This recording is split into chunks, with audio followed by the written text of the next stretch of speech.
Good evening and welcome to the WDSU News Hot Seat. I'm Travers Mackel. Tonight, as you can see, we are on location at New Orleans City Hall in the office of Mayor LaToya Cantrell. Mayor, first off, thanks for allowing us to be here. Absolutely. Welcome. So we're talking about the budget. You're presenting your first as mayor for next year, for 2019. Let's just cut right to the chase. Red light cameras, big topic right now. You talked about this on the campaign trail. You said you wanted to take the red light traffic cameras down. Critics would say you're breaking a campaign promise, but you don't agree with them when you hear things like that based on what you're doing with the budget and red light traffic cameras. Oh, absolutely not. I feel that removing 20 of the 31 is a major deal for the citizens of the city of New Orleans, alleviating the burdens that the cameras have caused. It's a phased approach. That's what I have said consistently, and I'm showing them that I'm actually doing what I say. 20 out of the 31 will come down. But there's 80 more in school zones that'll have limited hours. Do you eventually plan to take those down? Well, the cameras are about public safety, and keeping those around school zones seems to make the best sense, particularly when we look at those who are violating the law there. It's within the confines of the school zone hours. So we're going to keep them activated during school zone hours only and turning them off otherwise. $15 million is what they'll generate this year. Could you ever absorb something like that, even looking forward to 2020, 2021? Is that something that you could absorb, or is that just not possible, that they're going to be there because you need the revenue for the city's budget? Well, the revenue is the 15.4 to 6 million. The gap there is about 4 to 6 million that we do know that we can cover.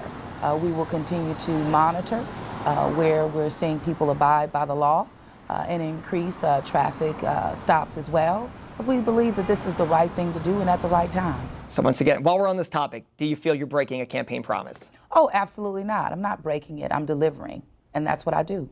Let's talk about another topic with the budget, another big one that came out that surprised a lot of people. Pay raises, we'll get to the pay raises for the firefighters, but pay raises for 2,000 classified employees. A lot of these people haven't seen a pay raise in over a decade. Why is that necessary right now for 2019? Well, a priority for me is the overall infrastructure of this city, physical infrastructure as well as human infrastructure. Investing in the people that we depend on every single day to provide service to our city is important. Our people haven't seen an increase in over a decade, as you mentioned, and this is, again, a step in the right direction that will cover 2,700 classified employees and also, of course, fire. Is it something that you can absorb in this budget? How are you making ends meet when it comes to this kind of money that's going out the door to classified employees? Well, first of all, we're seeing tremendous growth. I mean, we're in a good position in the city of New Orleans as we are looking at the budget, the forecast. We're keeping it in terms of that growth around 2.5%. We're still being very conservative. We know that we expect to see revenues grow even further than that. We believe that absolutely we can accommodate the need for these raises. And then when you look at turnover, in many of these departments, turnover, there is an expense associated with it. So we're needing to right size as best we can our employees that we have so that they stick around with us and make sure the government is sustainable. A big topic came up recently. Part of your legislative agenda was to attempt to take money from the hotel motel, if I'm saying this right, let me look at my notes here, but the hotel taxes collected for New Orleans and turn that money towards sewage and water board and infrastructure needs. The governor came out and said he's opposed to that. Does that put that dead on arrival for you, or will you still continue to try to take that money and turn it towards sewage and water board and infrastructure? Well, based on the needs of the city of New Orleans, particularly infrastructure, that, as you know, drives not only New Orleans but the state of Louisiana, when it comes to changing how revenue is generated but also dedicated within the boundaries of the city of New Orleans, nothing should be dead on arrival. Right now, the needs are greatest than we ever anticipated. The can has been kicked down the road, as we've heard many times before. Well, I'm that woman who has to bend down, pick up the can. So, and that means that we have deficits. We need an additional 50 to 80 million annually to meet the needs of our infrastructure. It is a priority and it's paramount if we're going to protect the citizens of New Orleans and continue to be that breadwinner, not only for New Orleans, but the state of Louisiana. You've been lockstep with the governor on a lot of issues. Did his decision to go against this, and obviously this is a long-range project, but did his decision going against something like this, which a lot of people credited you with being an outside-of-the-box idea to maybe get money to these infrastructure needs, but let me come back to my question. Did his decision surprise you? Because you have been lockstep with him for a long time. Well, considering that the actual plans have not been developed yet, meaning we're creating a strategic approach to rededicating those resources, and so I'm working with the industry, who has created a task force. So I think it's pretty too soon to say it's dead on arrival, or there is an inability to look at how we can change the revenue dedication so that New Orleans can be, the infrastructure can be sound. This is something that we all depend on. So I would say it's pretty quick.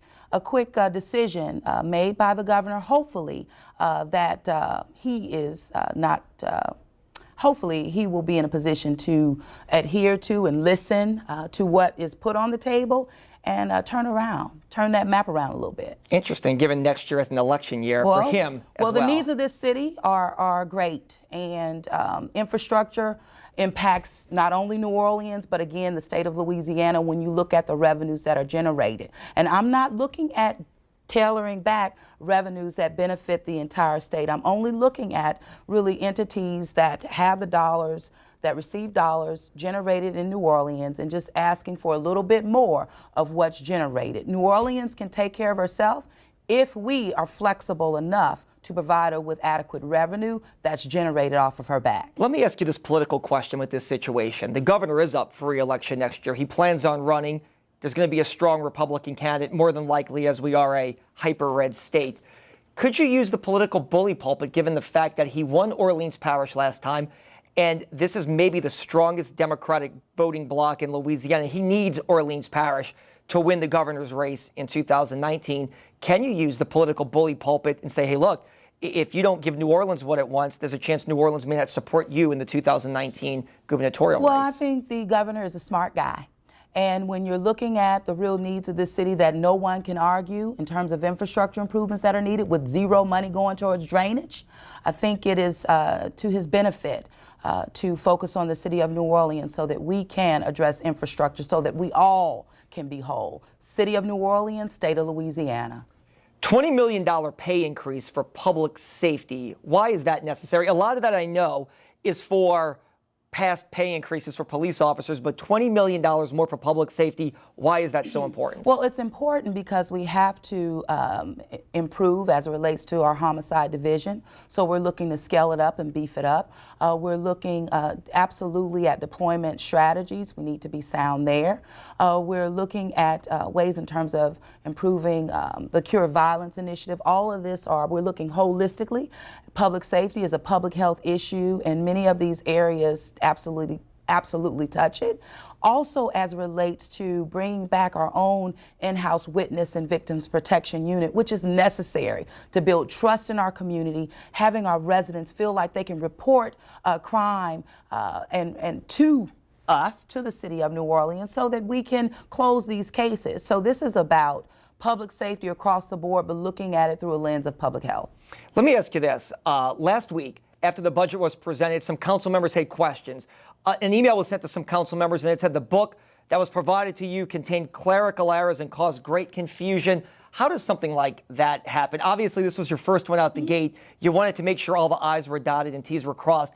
But how did those errors happen when it went to the council initially? Well, it was a clerical error. A chart was inserted that should not have been. Those things happen. You correct it and you move on. That's exactly what we did. Are you hoping the council, no one expects them to rubber stamp your budget. That's why we have different bodies of government. Sure. But do you expect them to make any major changes to the budget that you laid out for this city? Well, I expect the city council to do exactly what we did in presenting that budget, listening to the people, understanding what their needs are, public safety, infrastructure, both physical as well as human infrastructure, cleaning up the city of New Orleans, economic development, back to the basics around here, enforcement, overall quality of life. life, and we believe that that's what we presented in the 2019 budget. It set the tone for my administration across the board. We're not looking at it in terms of 1 year. We're looking at forecasting where we will be in 2020, where we will need to be in 2021. So we're being prudent, practical,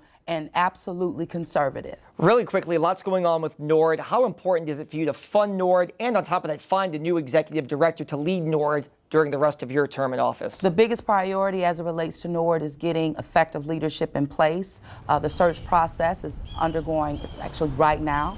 We're looking to make a selection by December, the first week in December. I'm very proud about the progress that we have made. 98 individuals stepped up to say they wanted to lead NORD. And so that's a great opportunity for us to turn the map around on NORD-C. The resources are there, we're leaving them in place, but the leadership is where I really have to focus.